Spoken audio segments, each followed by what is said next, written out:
Welcome back to Golden Rule Radio, your weekly recap of the precious metals markets, and another fun week we have had. Gold is at 2,193 as we record here this morning, up about 0.75% on Wednesday the 27th. Silver up likewise at 2467.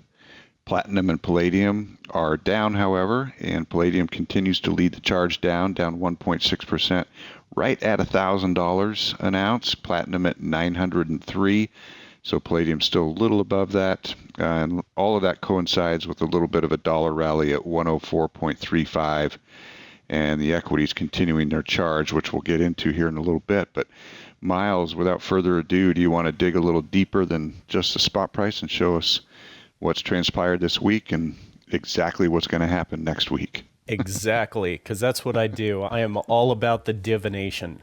So gold, we've had two good higher highs here now since, well, just through the last couple weeks, right? In March, we had a nice big run up. We put in an all-time high, 2190, a little bit of reversal back up to around 2221. 2220, somewhere in that range. And looks like we're pushing back up towards it again. So I'm kind of going back through history and looking for some places where we have these massive breakout moves. Because one of my big things is I always like when we get to blow off a little bit of steam. That's why I like things like Fibonacci correction levels, because I'm always looking for entry points in a longer bull market. But there are times where if you're going to have a breakout move against previous highs, you get this interesting rising trading range. So just going back to a recent one, let's go back to like 2019, back in August of 2019, where we finally had that breakout move that signified, gold actually is in a bull market again after 5 years. And we saw a very similar pattern. We had a big run up. Then we had a lot of trading as to what looked like, because we're playing around the previous highs being in like the 1350 to 1400 range. We're playing around these previous highs that date back multiple years. But instead of having a pullback, we actually had this trading range here, and I've mentioned this on shows before, where you don't necessarily need a reversal to shake out the overspending. Sometimes you just need time. You just need a little bit of time to pass to kind of realign some of the indicators that we look at. And then lo and behold, gold continued up, and we all know what happened from there. Continued up, and now we're at legitimate all-time highs by 2020, a year later. So it is possible we're seeing a very similar pattern today that we saw back in August of 2019 when we had our last breakout above the previous highs. So yeah, I just don't know. When you're in that kind of trading range, it really is 6 of one, half a dozen of the other. It really depends on where we're going to see the momentum push from. And I think that's why we need to look at some of the other markets to say, what is going to cause the general public to get involved in the metals market? Because the traders and the big banks and the governments do the majority of the trading in things like gold. However, you get that extra 10 or 15% push from the general market, and then you realize how little gold there actually is out there. It doesn't take a lot of additional pressure to really bust the dam and get the water flowing. I think that with Powell's announcement last week, he was kind of lackadaisical regarding inflation and his inflation targets and their commitment to bringing it down to 2%. Yeah, we'll get to 2% in a couple of years. It'll be down a little bit more in 2025, and we'll hit our projection by 2026. And the market took that as he is not going to be hawkish, and he did indicate that interest rates would start coming down later this year. So I think from a fundamental standpoint, what is the Fed doing? They're not doing anything, but they are reducing their balance sheet, and they have. But that's about it. Yeah, I appreciate you saying that. We did have a comment last week. Somebody was asking, when did we become big supporters of a central banking system? Well, obviously we're not. I said last week that would happen. I even annexed what we were saying to say somebody's not going to like what we're about to say. Which is funny because we haven't talked about that at all, the three of us. And Rob, to your point, yeah, from reducing the balance sheet, at the same time they've been reducing balance sheet, they've been silently, quantitatively easing. Correct. And so that's been the fine line that they've been walking Right. and accomplishing, to your point, I think is key. So we have to have eyes on the Fed. The numbers of liquidity that they are providing for the banks to keep another banking crisis from happening, very strong. I don't Yes. have the numbers in front of me. I want to say about 600 billion. It's incredible, and it's what it takes right now. Miles, you bring up the punch bowl. You can also use the analogy of the drug addict, where the more addicted you are, the more drugs you need. And that's what our economy needs. That's what Wall Street needs. It's certainly what the banking system needs.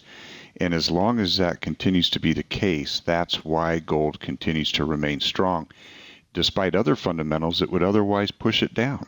Here, as of late, Correct. We're still at a high interest rate world. I mean, the interest yes, rates are very high, and Powell is getting accomplished what he wanted to, but the fact remains that since 2020, the dollar is down 20%. That's reality. And we are running $1 trillion more of a deficit every 100 days. That's reality. So even though we do recognize what Powell is done and is doing and has accomplished, we also recognize that the direction for things is inflationary, period. Well, ultimately, Powell does have one last tool available to him to get that inflation rate down that we never talk about. The next time Congress calls, he can just say, nah. I mean, because, what have we been saying forever? You've got to raise interest rates. You've got to diminish the central bank balance sheet, but Congress has to play ball too. And they're not. They're not. Every year they're spending more money than they did the previous year, and they're making up the difference with additional printed money. And everybody's starting to feel it in the United States. Everybody. well, we're about to find out some more numbers. Yeah, this is a short week because of Good Friday with the Easter weekend, but the PCE numbers come out Friday anyway, the personal consumption expenditures. And with all markets being closed Friday, that could, make for an interesting Monday morning. We'll see what that inflationary number comes in as, but that's where everybody feels it, right? It's in the personal consumption. Those income and outlays are painful. And there's a huge separation between the people that feel it and the people that don't feel it. And that separation is getting wider because at the same time, you'll hear people say, well, the economy's doing really well. Look at the stock market. And here we're almost 40,000 on the Dow Jones Industrial Average, likely to probably cross it. I don't know. But that's shocking because there's a lot of money being made in certain parts of our economic landscape. And for others, they're being completely left behind and feeling the pain. And it's the middle class getting certainly squeezed that are the ones that are trying desperately to preserve assets and avoid a downturn in the money that has been made. All of that to be said, that's just an indication of how detached Congress is from the woes of Main Street as they focus on personal wealth and the joys of Wall Street. So what about silver, Miles, before we forget to come back to our near and dear precious metals? Anything there? I mean, last week's show, we kind of laughed because we didn't get to the 26th. You said of all days, we were optimistic that maybe Thursday it could break out above the 26th. It didn't happen. No, it didn't happen. And silver's actually down, not too much, but we're down from around 25.75 down to around 24.40. So I guess that's a little bit more than not so much, but certainly given the amount of rise we had, 22.40 to 25.40, it's a pretty significant move. The thing I certainly do like is at least silver's consistent. We're still trading within this now year-long pattern of just a very tight trading range between about 26 on the top end and minus that blip that we're going to pretend didn't happen back in October. You've really had a bottom end at around 22.40. But you can stretch that back, and realistically, silver's been trading between about 29 and 20 since post-COVID. summer of 2020. So at least silver's consistent, just like, say, the US dollar index has been consistent. This isn't people going into metals for investment. This is people going into metals for concern and preservation at this point.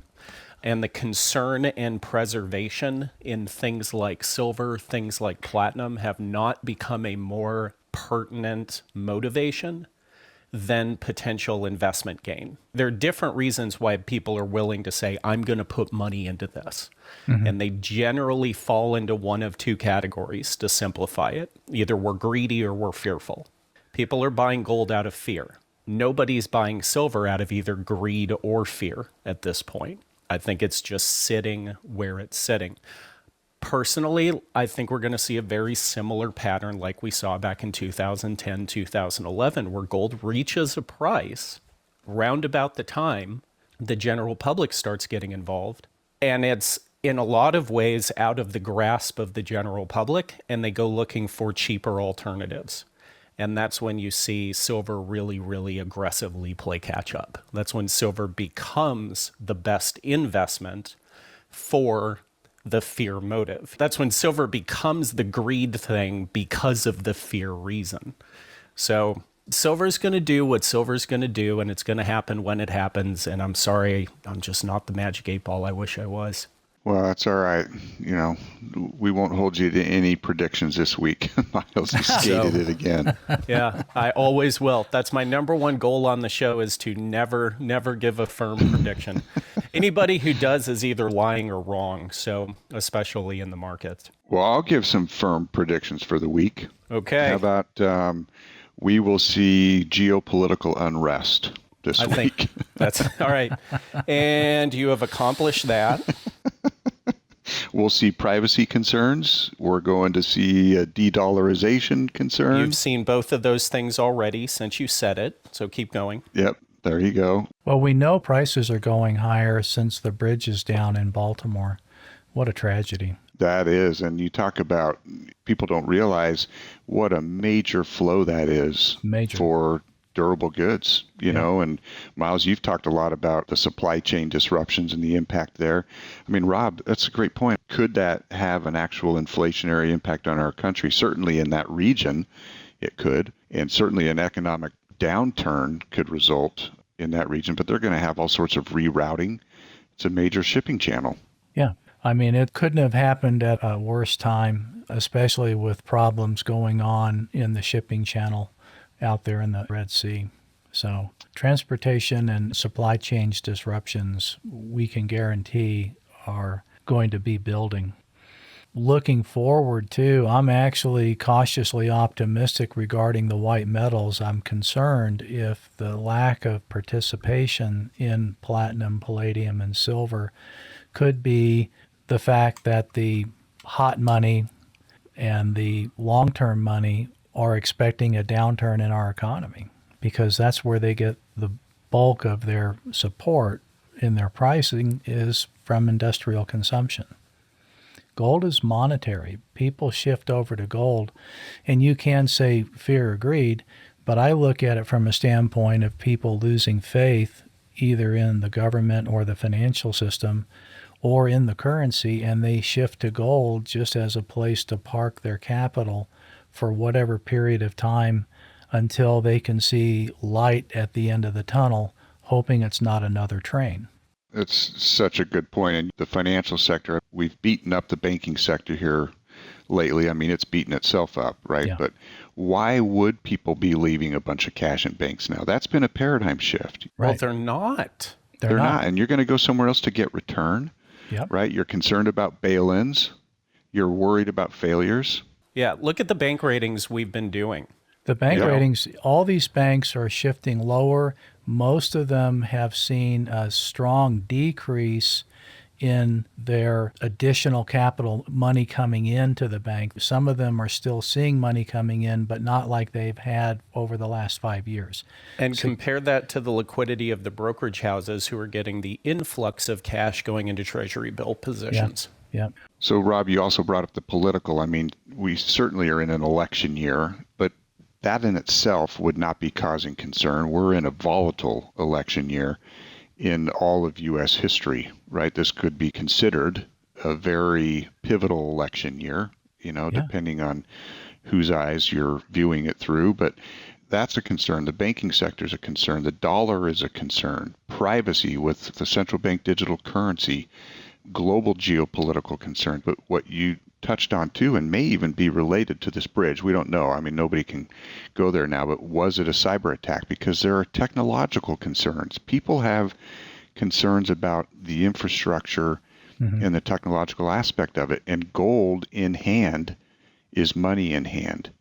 And it's like somebody taking cash, but at the same time, it's like somebody having cash that's in a functional form that has been tested for 5,000 years, and it's not in a currency that's losing value every month to the tune of about 1%, and in a currency that they may very well get rid of.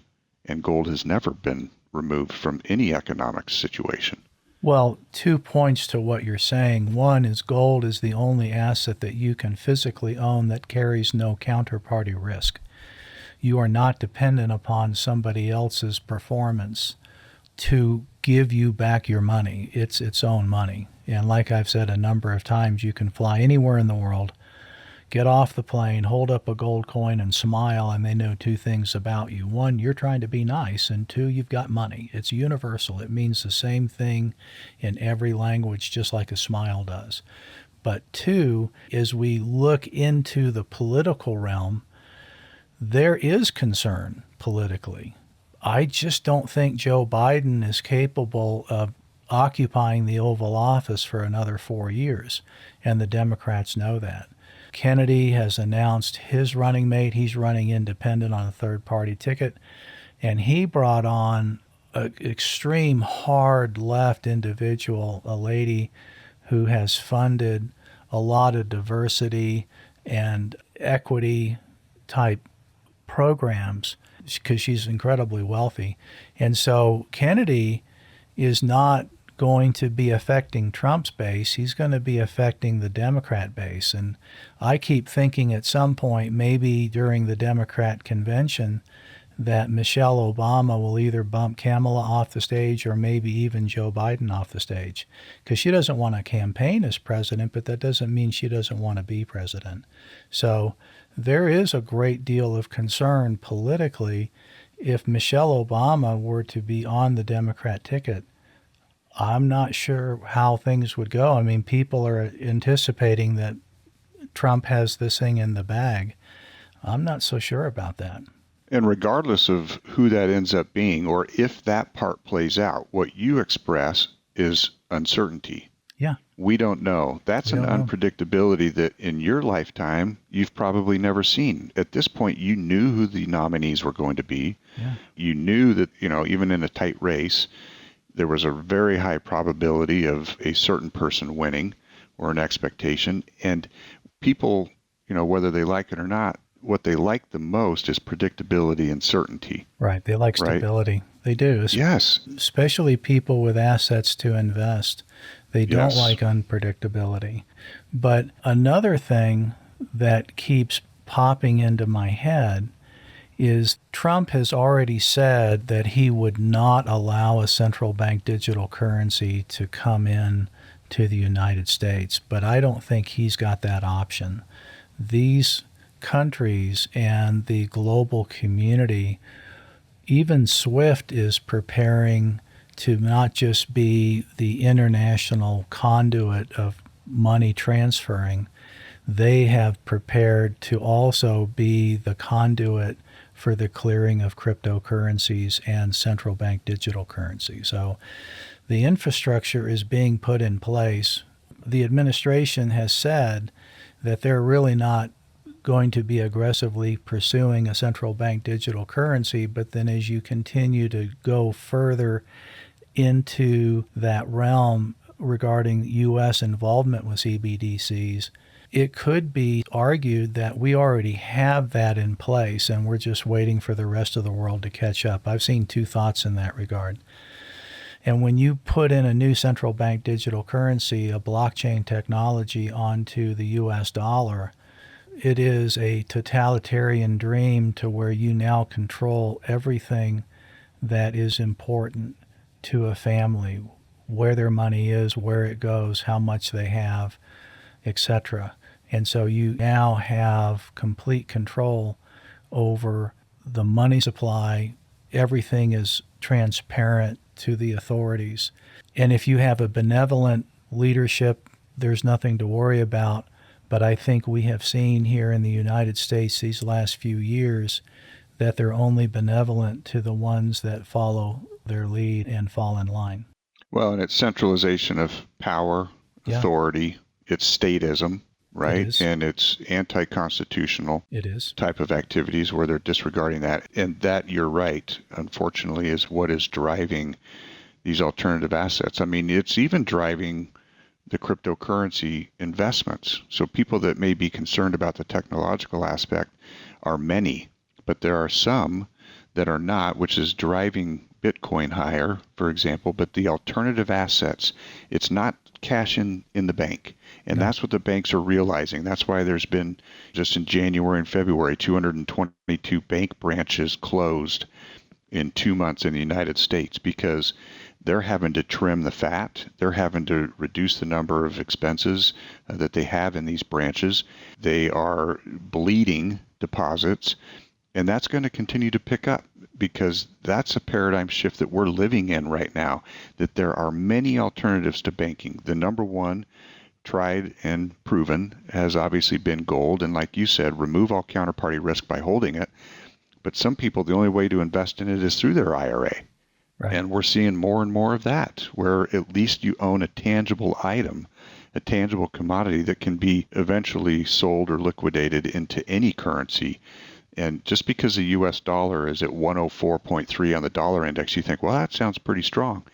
Look, this is a systemic global issue with all fiat currencies. There's nowhere to run in any fiat government currency. These central banks have depreciated the purchasing power of all of them across the board. Ours just a little bit relatively more trusted for now. And when it goes, it's going to go. And I don't care if the Dow Jones crosses 40,000 or not. That's not going to be an indication of the reality. Stock's up today, and we talked about a supply chain being crippled.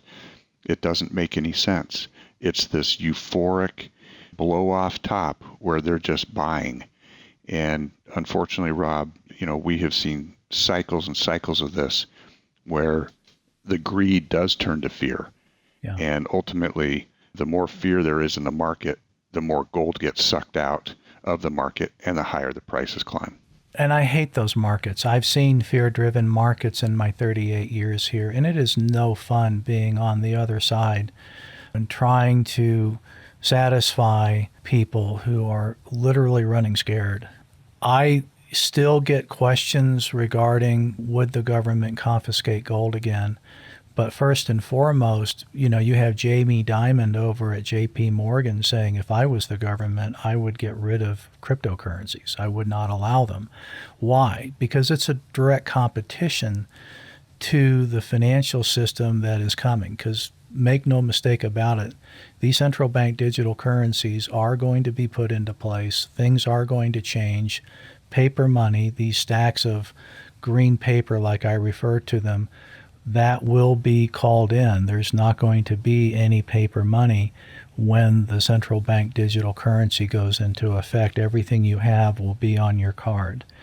Then at that point, maybe they would move against gold. So there's so much uncertainty, but until we get there, gold remains the safest place to park capital, and let's watch and see how things develop. So that's going to do it this week for Golden Rule Radio. As always, we appreciate you stopping by. If you liked what you heard, feel free to swing by our website. We can be found at McIlvaney.com. You can also find us on Twitter at ICA Gold or Facebook at McIlvaney Financial.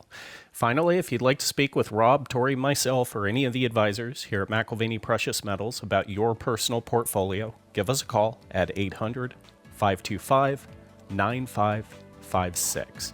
Thanks for listening and have a happy Easter. Have a happy Easter.